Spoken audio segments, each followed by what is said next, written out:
Health hazard for plastic pollution means के लिए important है।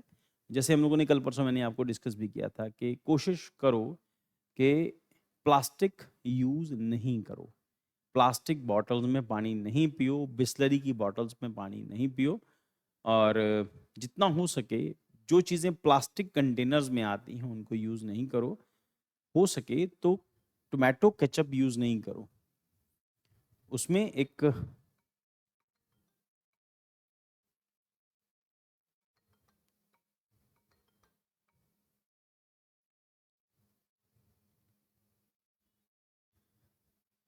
उसमें एक सब्सटेंस आता है, अगर उसको पानी में भी डालोगे तो वो जेल में कन्वर्ट कर देता है। तो इसका मतलब अगर आप उसमें टोमेटो केचप, आपने देखा होगा बहुत गाढ़ी होती है, गाढ़ी इस करके होती है, उसमें वो केमिकल ऐड होता है। ठीक, कभी आप टोमेटो केचप खरीदो, उसके अंदर पीछे INS 415 और 1422 ऐसे कुछ करके उसका नंबर है।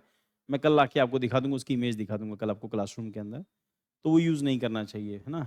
प्लस अभी रिसेंट स्टडीज़ कहती हैं कि ब्रेड यूज़ नहीं करनी चाहिए, वाइट ब्रेड नहीं यूज़ करना चाहिए।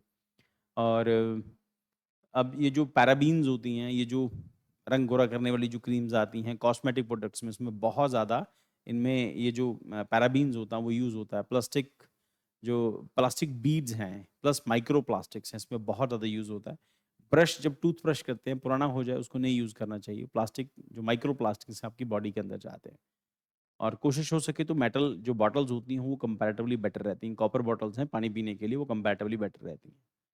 So why news negotiation among early 180 countries in Geneva failed to reach consensus on a legally binding global treaty to curb plastic pollution? And while ULEP has already adopted resolution recognizing the urgency, division remains. Some countries want to narrow focus on waste management, other demand that the treaty also target plastic pollution production. So dispute over financial aid and development for developing countries, the most contentious issue whether recognize plastic impacts on human health. तो now what happens कि पिछले कुछ सालों से ये observe कर रहे हैं कि जो समंदर के अंदर मछलियां भी पकड़ रहे हैं उनके अंदर भी माइक्रो प्लास्टिक्स हैं। तो प्लास्टिक हमारी बॉडी के अंदर ग्रेजुअली ऐड होता जा रहा है। तो कोशिश ये करो कि जो आप बहुत पतली प्लास्टिक की बॉटल्स होती हैं उसको नहीं यूज करो, प्लास्टिक बॉटल्स यूज ही नहीं करो पानी पीने के लिए। मेटल बॉटल्स बेस्ट हैं रोज रोज कैरी करने वाली, क्योंकि जहाँ जैसे थिकनेस कम होती जाएगी बॉटल के अंदर तो उसके मतलब उसमें प्लास्टिक बीड जो है वो कंपैरेटिवली बढ़ते जाएंगे। उनकी मैनेजमेंट भी गड़बड़ होती है, कई सारी चीजें। और प्लास्टिक अब नाउ डिबेट स्टार्ट हुआ, ये जो आप लोग जो पैक करा के लेके आते हैं ना, खाना जो पैक करा के लेके आते हैं प्लास्टिक्स में, है ना, तो वो आपके खाने के अंदर प्लास्टिक मटेरियल ऐड करता है, प्लास्टिक बीड्स और माइक्रो प्लास्टिक्स आपके खाने में ऐड करता है। तो गर्म खाना किसी भी हालत में प्लास्टिक्स में कैरी नहीं करना चाहिए। तो कई बार तो मुश्किल लगता है ना, कि घर से बर्तन थोड़ी लेके जाएंगे जब किसी को भी खाना बना के लेके आएंगे। बट अगर नहीं लेके आएंगे तो फिर है ना, प्लास्टिक खाओ, फिर अब मरो, फिर कैंसर होगा उससे। तो कार्सिनोजेनिक है। गर्म प्लास्टिक, गर्म चीज प्लास्टिक में नहीं डालनी चाहिए। रिसेंट ईयर्स में ट्रेंड डेवलप हुआ माइक्रोवेव्स का, और माइक्रोवेव के अंदर प्लास्टिक के बर्तनों में रख के जो खाना बनाते हैं दैट इज रियली डेंजरस, और वो कार्सिनोजेनिक है, कैंसर होता है उससे। व्हाइट ब्रेड कैंसर होता है, केमिकल डालते हैं जिसकी वजह से उसका कलर ब्राइट हो जाता है, व्हाइट एकदम। इंक्रीज यूज ऑफ प्लास्टिक, अब ये एस्पेक्ट है, वर्सेटाइल, ड्यूरेबल, लो कॉस्ट है, सबसे बड़े एस्पेक्ट्स इसके यही हैं। Symbol of industrialised consumption driven economy. And पिछले कुछ सालों से गवर्नमेंट ऑफ इंडिया ने कुछ प्लास्टिक से खिलौने बैन कर दिए थे। अब प्लास्टिक के खिलौनों में लेड होता है। चाइना से जो खिलौने आते हैं, जो बच्चों को लोग खिलौने देते हैं शौक शौक में, है ना, वो दिखाने के लिए, बच्चा खिलौना मुंह में डालता है, मुंह में डालने से वो प्लास्टिक उसके अंदर जाता है, उसकी बॉडी के अंदर जाता है।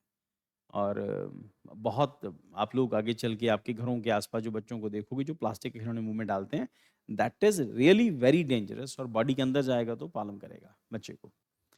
एंड वर्सेटाइल है, ड्यूरेबल है, और ये अब अगर आप प्लास्टिक का कोई प्रोडक्ट यूज करते हैं तो ये माना जाता है कि आप थोड़े से ज्यादा सभ्य दिखते हैं, है ना, बट वो डेंजरस है, बहुत ज्यादा डेंजरस है। Uses a range for medical equipment and aircrafts, part of the disposable packaging and cosmetics. Low cost versus alternative हैं glass, aluminium, accelerated spread. तो पहले ग्लास और एल्यूमिनियम चला करता था। आज से 20-25 साल पुरानी अगर आप फिल्में देखते हो, और उन फिल्मों में आपको नजर आएगा कि जो सुबह सुबह बॉटल में जो सप्लाई होती थी दूध की, वो बॉटल में होती थी, कांच की बॉटल में। फिर धीरे धीरे प्लास्टिक आ गया, प्लास्टिक ने जगह ले ली उसकी। चैलेंजेस फ्रॉम प्लास्टिक्स, परसिस्टेंस है, सिंथेटिक है, नॉन बायोडिग्रेडेबल है, toxic load, 16,000 chemicals in plastic, more than and more than 4,000 hazardous है। जो प्लास्टिक बनता है 16,000 केमिकल्स को मिला के बनता है, और उसमें 4,000 जो होते हैं hazardous होते हैं, डेंजरस होते हैं। Little data available on 10,000 substances. Plastics like PVC, PET, polyethylene, and polyurethanes contains many harmful chemicals, pollutes rivers, ocean, soil, eventually enters the human body. Public debate often limited to the recycling waste, ignoring chemical health risk. तो यही रह जाता है कि उसको recycle करना, ये वो हेल्थ रिस्क उसके कोई गौर नहीं कर रहा, सब इग्नोर करते जा रहे हैं। Evidence of the health impact: plastic made from the petrochemicals, ethylene, propylene, and styrene. Additives: bisphenol and phthalates, PCBs, PBEDs, and PFAS.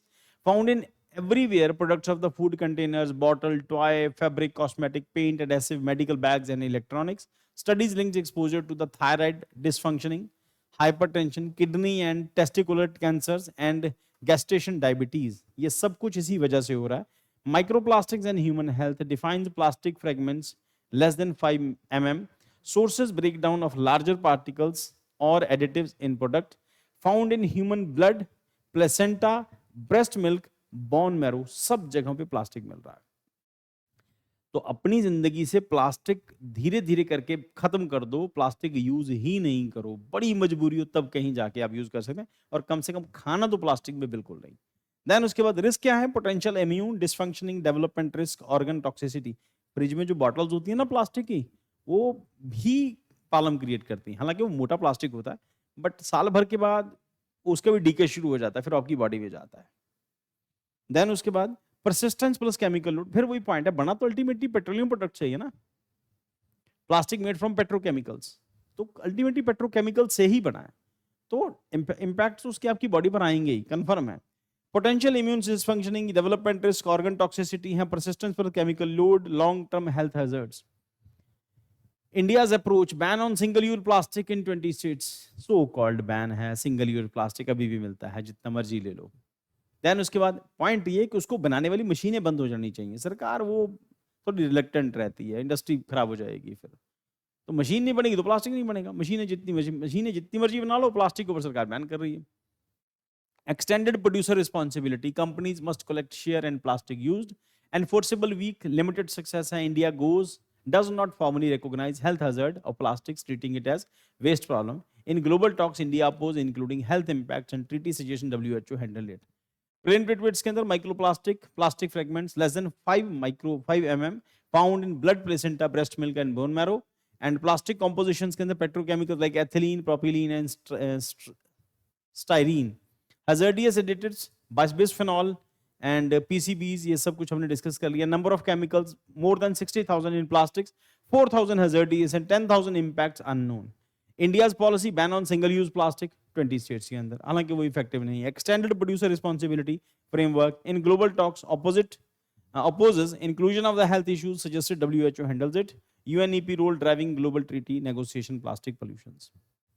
सरकार कह रही सिंगल यूज प्लास्टिक बैन कर लो। अब नाउ द पॉइंट इज, वो जो आप चिप्स खाते हैं, वो जो बिस्किट खाते हैं, वो तो सब प्लास्टिक में ही आ रहा है ना। अगर हम लोग, सरकार कह रही है को लिफाफा मिलना बंद हो जाएगा, सब्जी की दुकान के ऊपर जो सबसे घटिया किस्म का लिफाफा मिलता है वो मिलना बंद हो जाएगा, और क्योंकि वो पुराने प्लास्टिक से बना होता है, उसको पिघला के फिर वो बनाते हैं, वो तो बहुत गंदा होता है, टॉक्सिक होता है, बिल्कुल वो बिल्कुल यूज नहीं करना चाहिए। पर आप जो बिस्किट्स के पैकेट्स दे रहे हैं, आप जो दूध पैकेट्स में आ रहा है, जो चिप्स के पैकेट्स आ रहे हैं, उसका क्या सोल्यूशन है? और आपने देखा होगा नॉर्मली जो करियाना शॉप्स होती हैं या जो बेकरी शॉप्स होती हैं, इस तरह की शॉप्स में जहाँ पर आपको ये ओपनली मिल जाते हैं, तो नॉर्मली ये बाहर पड़े होते हैं। बाहर पड़े होते हैं, उसके ऊपर सन कॉन्टैक्ट में रहता है, सन के कॉन्टैक्ट में रहती हैं, तो सन के कॉन्टैक्ट में रहने से तो और इंक्रीज होता है। तो आप लोग बॉदर करते ही नहीं है ना। जो लोग बाहर का चटर मटर बच्चे हैं, जो कम उम्र के, जो अभी भी स्कूल करके आए हैं, कॉलेजेस के हैं, तो उनके लिए तो ये प्रॉब्लम है, बहुत बड़ी प्रॉब्लम है, क्योंकि वो गौर नहीं करते। और फैशनेबल दिखने के लिए लोगों ने प्लास्टिक बॉटल यूज की थी, अदरवाइज ग्लास इज बेस्ट। उसमें भी मिलते हैं, क्योंकि उसमें जो कैप लगता है वो प्लास्टिक का होता है, तो मेटल बॉटल्स बेटर है। तो उसके बाद एनवायरमेंटल थ्रेट है, pollution for rivers, ocean, soils, health risk, chemical link to the cancer, endocrine disruption, hypertension, diabetes, microplastic infiltration, found inside human tissues, potential for the chronic disorder, global governance gap, no binding treaty yet, difference among nations. Challenges क्या हैं? Persistence of indestructibility of the plastic, knowledge gap, little known about the most plastic chemicals, enforcement failure in bans and recycling, fragmented negotiation, developed versus developing countries divide, India's limited scope have used plastic only as the waste, not as health risk. तो हमारे यहाँ पे awareness नहीं है, तो ना वो नहीं होने की वजह से लोग प्लास्टिक यूज करते जा रहे हैं और मरने के चांसेस बढ़ जाते हैं। कैंसर, बीमारियां सब इसी करके हो रहा है। खास तौर के ऊपर खाने में गर्म प्लास्टिक में अगर आप कोई किसी चीज को प्लास्टिक में डाल के, गर्म चीज को प्लास्टिक में डाल के खाते हैं, ये और डेंजरस हो जाती है। Way forward binding global treaty है, must address production waste and health, research push specially in global south and microplastic in human health, policy shift in India from waste management, holistic public health, environment approach. अभी तक तो सिर्फ यही माना जा रहा है कि प्रॉब्लम है, इसको मैनेज करना वेस्ट मैनेजमेंट की प्रॉब्लम है, बट पॉइंट इज सबसे बड़ा इशू जो है वो वेस्ट मैनेजमेंट नहीं है, सबसे बड़ा इशू हेल्थ हैजर्ड्स है। So policy shift in India from waste management, holistic public health, environment, उसके बाद सर्कुलर इकोनॉमी है, invent in biodegradable alternatives, recycling, producer responsibility, public awareness, plastic pollutant is not just environmental crisis but also a public health emergency, discuss the light of the recent global treaty negotiations, answer it के अंदर Geneva negotiation, UNEP resolution है, body environmental persistence, waste ocean litter, human health impact, toxic chemical, microplastic in body, blood, placenta, breast milk, ये सब आप mention कर देना उसके अंदर। Evaluate India's approach in plastic pollution management, तो यहाँ पर जो भी आपका आंसर है उसके अंदर हिंट दिया हुआ हम लोगों ने।